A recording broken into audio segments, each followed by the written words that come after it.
Tonight, we keep reading Frankie Fish and the Sonic Suitcase, and we are up to Chapter 6, The Worst Computer in the World. The mysterious old ruby suitcase was still open on the bench, but this time it wasn't shimmering. It looked solid, like it was actually on the wooden bench top. "Take a seat, boy," said Grandad. "We don't have much time." Grandad sat down heavily in an old chair and began furiously scribbling numbers on a bit of paper. Frankie just stared. Oops. Frankie just stared. Come on, Frankie, where are you?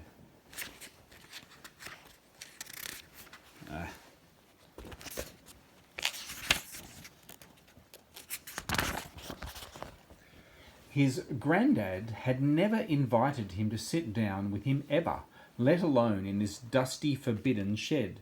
Frankie couldn't help but feel deeply weirded out by that on top of everything else. Alfie glanced up at Frankie and frowned. "Sit down now," he barked. Frankie did so hastily. Grandad jotted down a few more numbers before turning to the ruby suitcase and typing the numbers into the computer with his 2 index fingers. It began beeping softly. "What are you doing?" croaked Frankie. "Entering coordinates," Grandad replied bluntly. "What for? Is it Google Maps?" asked Frankie. "Because you know you can just type in the address. This isn't the time for questions, boy," snapped Grandad. "I think it's exactly the time for questions," Frankie snapped back. "Because if I don't ask questions, how the hell am I going to get answers? Tell me what you're doing on that damned computer." Frankie knew full well that he wasn't allowed to say hell and damn, but this was an emergency, and also he liked the way it sounded. Grandad didn't tell him off either. Instead, he took a very deep, long breath. "Fine," Grandad said with a forced calm. "But this isn't a computer, exactly. It's well, I would probably say it's something like it's a prototype device for manipulating spatial and chronological velocity and relative dimensional placement." "Huh?"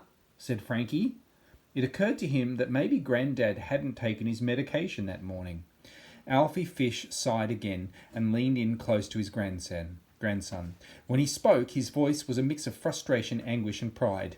"It's a time machine, Francis," he said.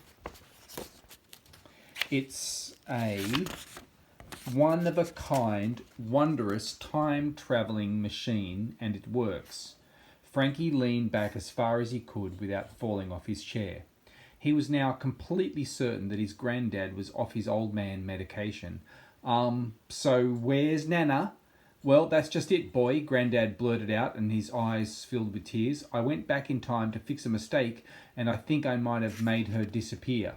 The computer's quiet beeping suddenly stopped, then started again, louder and more insistent, almost like a countdown. "Grandad," said Frankie nervously, "why does that thing sound like Dad reversing out of the driveway?" "Because we are going to get your Nana back," said Grandad. The beeps got even louder. "But how?" said Frankie. "Just think of it as reversing down a really, really long driveway," replied Grandad. "Now, hold on and don't let go, whatever you do." Gulping, Frankie latched onto the suitcase handles and squeezed his eyes shut tight as Grandad typed one more thing into the old computer. "Happy travels," Frankie heard him mutter, and then there was a blinding flash of light and Frankie's world turned upside down.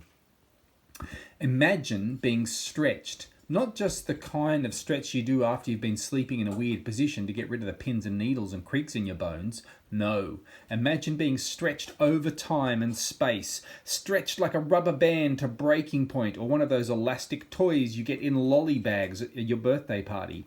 Stretched like your skin is made of cheese on the world's cheesiest pizza.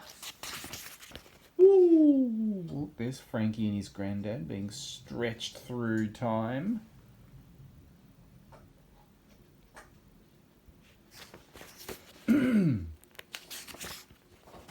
Then imagine that as you're being stretched over time and space, the world is rotating beneath you and around you and flinging you through history in a big mishmash of colours and shapes, while your head is going in one direction and your brain is flung in the other. A million voices speak 1,000 languages while the Statue of Liberty tumbles into the pyramids and Genghis Khan rides a skateboard down a road made of stardust, alongside Roman generals in their chariots being pulled by velociraptors. This is what was happening to Frankie Fish and his granddad. Frankie could hardly tell what was real and what was not, let alone where his hands were and whether he still had knees. It was impossible to know anything, not even how long it lasted, as they were catapulted through wormholes and time warps.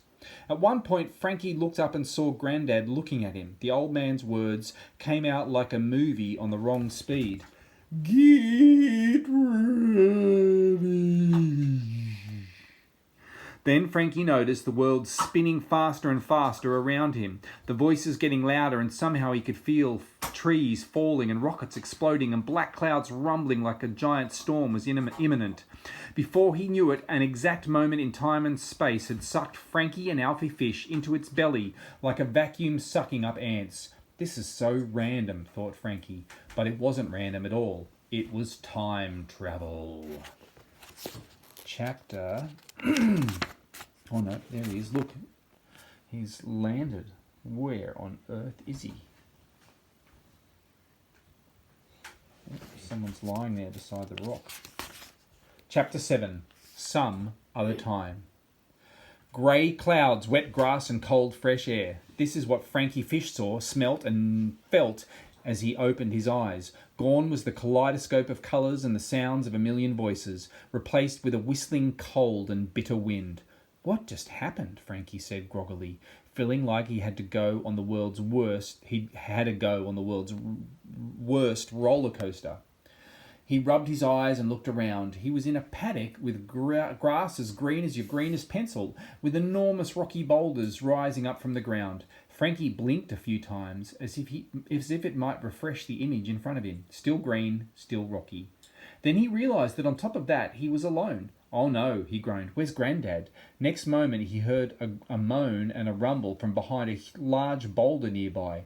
Frankie got to his feet and soon found Grandad snoring with his mouth wide open, as happy as a pig in suspiciously stinky mud.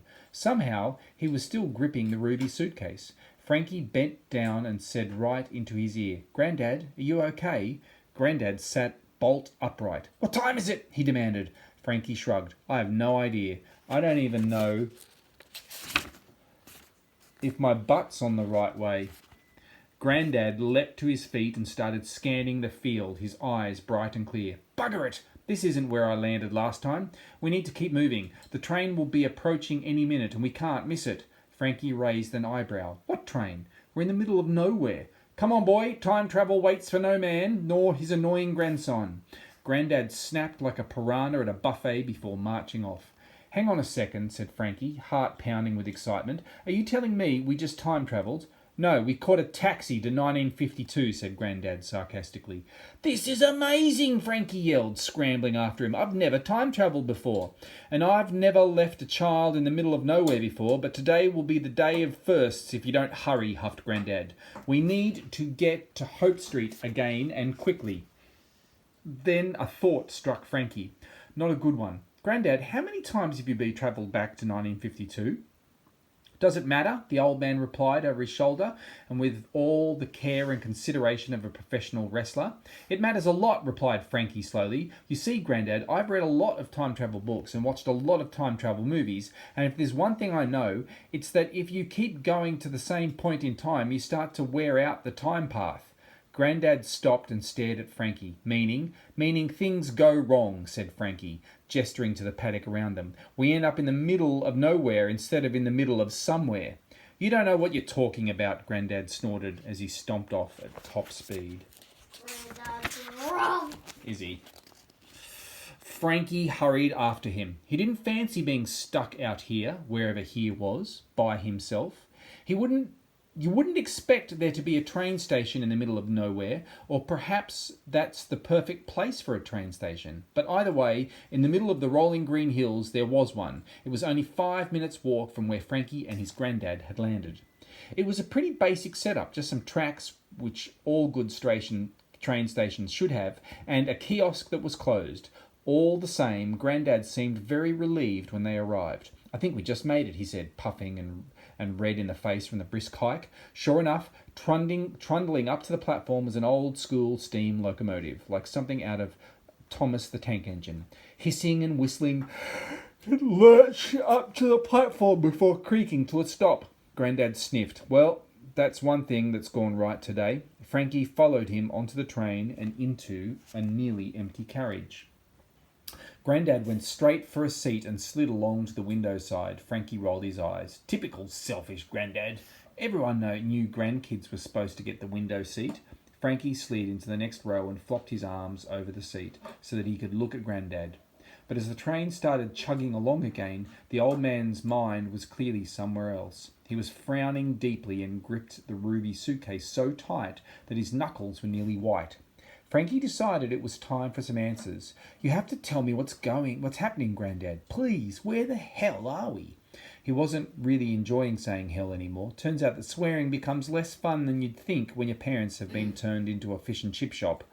Alfie Fish looked at his grandson. "Francis, this is where I used to live." "You lived on a crappy old train station in the middle of nowhere?" asked Frankie, bewildered. "No, you fool," Grandad snapped. "This is Scotland."